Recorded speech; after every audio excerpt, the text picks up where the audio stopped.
Definisi dari sinusitis. Sinusitis dalam kedokteran yaitu peradangan sinus paranasal.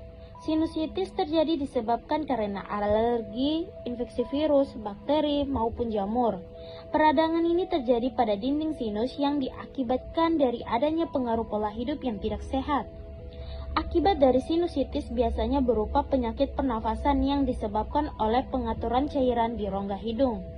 Akibat paparan cairan ini menyebabkan pembengkakan selaput lendir nasofaring yang terhubung langsung dengan organ sinus. Next, kita beralih ke etiologi. Salah satu fungsi dari sinusitis paranasal yaitu mengeluarkan lendir yang dialirkan ke dalam hidung dan selanjutnya mengarah pada tenggorokan yang ditelan atau yang disalurkan pada sistem pencernaan. Secara umum, sinusitis disebabkan oleh dua faktor yaitu yang pertama ada faktor lokal, yaitu kelainan pada hidung yang mempunyai dampak adanya sumbatan seperti infeksi, alergi, kelainan anatomi, tumor, benda asing, intasi polutan, dan gangguan pada mukosilia, yaitu rambut halus pada selaput lendir.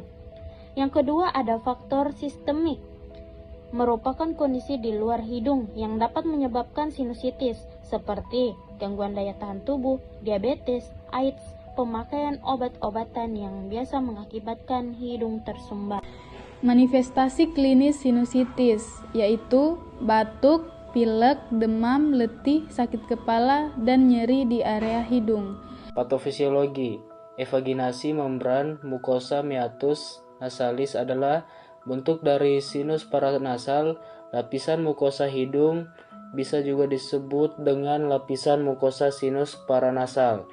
Tiga faktor penting yang berperan dalam fisiologi sinus yaitu ostium yang terbuka, silia yang sifatnya efektif, dan pengeluaran sisa yang normal.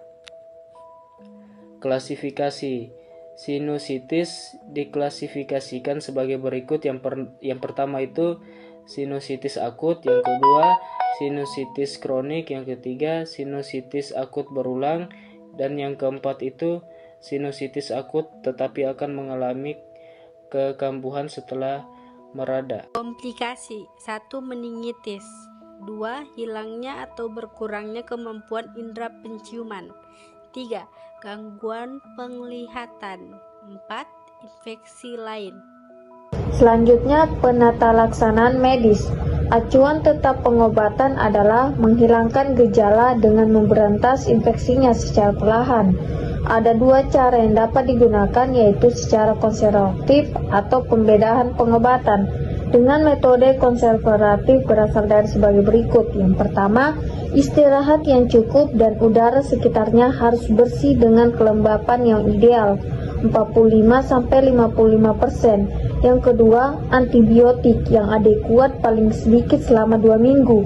Yang ketiga, analgetika untuk mengatasi rasa nyeri. Yang keempat, dekongestan yang berfungsi untuk memperbaiki saluran yang tidak boleh diberikan lebih dari 5 hari karena dapat menyebabkan rebound congestion dan rekadimentosa.